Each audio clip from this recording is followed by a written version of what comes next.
بچے کی ولادت کے بعد 9 کام کرنا یہ سنت مستحبہ ہے۔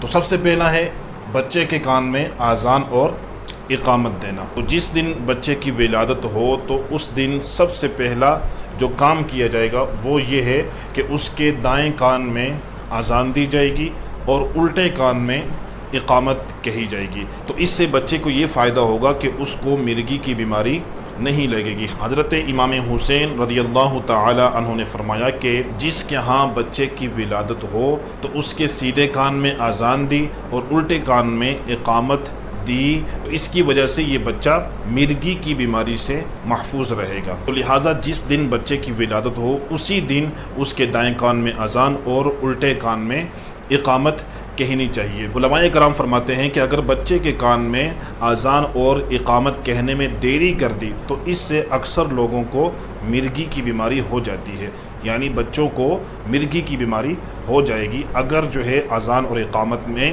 دیری کر دی۔ اور دوسرا کام بچے کی ولادت کے بعد جو کرنا ہے وہ ہے تحنیک، یعنی کوئی بڑا عالم دین ہو، باعمل ہو، اس سے کھجور چبوا کر جو کھجور کا رس ہوگا اس کو بچے کے منہ کے اوپر والے حصے تالو پر لگانا، اس کو تحنیک کہتے ہیں۔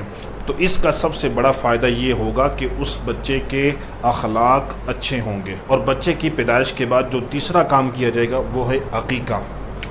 اگر لڑکا ہے تو اس کی طرف سے 2 بکرے اور اگر لڑکی ہے تو اس کی طرف سے 1 بکرا عقیقہ کرنا، یہ بھی سنت مستحبہ ہے۔ اگر کوئی شخص 2 بکرے افورڈ نہیں کر سکتا تو اگر اس نے 1 بکرا بھی کر دیا تو اس سے بھی اس کا عقیقہ ادا ہو جائے گا۔ اور بچے کی ولادت کے بعد جو چوتھا کام کیا جاتا ہے وہ ہے حلق، یعنی سر منڈوانا۔ اور 5واں کام بال دفن کرنا، یعنی اس کے سر کو مونڈ کر اس کے بالوں کو یوں ہی کسی جگہ میں پھینک دینا نہیں بلکہ اس کے بالوں کو دفن کر دینا۔ اب 6واں کام ہے زعفران کی خوشبو، یعنی اس کے سر پر زعفران کی خوشبو لگانا۔ زمانے جاہلیت میں لوگ ایسا کرتے تھے کہ جب بھی کوئی بچہ پیدا ہوتا تو اس کے نام کا 1 بکرا ذبح کر کے اس بکرے کا خون اس کے سر پر ملتے تھے۔ جب اسلام آیا، زمانہ جاہلیت ختم ہو گیا، صحابہ کرام رضوان اللہ علیہم اجمعین اپنے پیدا ہونے والے بچوں کے سر پر زعفران کی خوشبو ملتے تھے۔ تو بچے کی پیدائش کے بعد جو 7واں کام کیا جائے گا وہ ہے سونا چاندی صدقہ کرنا، یعنی بچے کے سر کو مونڈ کر اس کے جتنے بھی بال ہوں گے ان کو وزن کر کے جتنا ان بالوں کا وزن ہوگا اس کے مطابق سونا یا چاندی صدقہ کرنا، یہ بھی سنت مستحبہ میں سے ہے۔ تو 7ویں دن بچے کے بالوں کے وزن کے برابر سونا چاندی صدقہ کرنا یہ سنت مستحبہ ہے۔ اور بچے کی ولادت کے بعد جو 8واں کام ہے وہ ہے اس کی پیدائش کے 7ویں دن اس کا اچھا سا نام رکھنا۔ تو اچھا سا نام کیا ہے؟ حضور صلی اللہ تعالی علیہ وآلہ وسلم نے فرمایا کہ تم انبیاء کے ناموں پر نام رکھو۔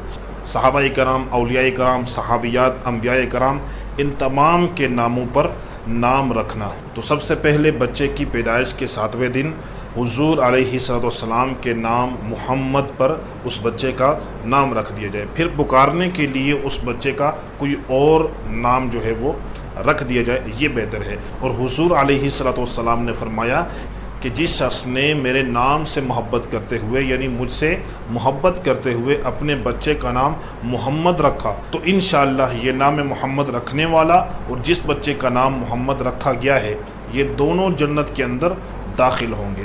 تو اس لیے بہتر یہ ہے کہ 7ویں دن نام محمد رکھا جائے اور اس کے بعد جو دوسرا نام ہے پکارنے کے لیے وہ کوئی اور نام رکھ لیا جائے۔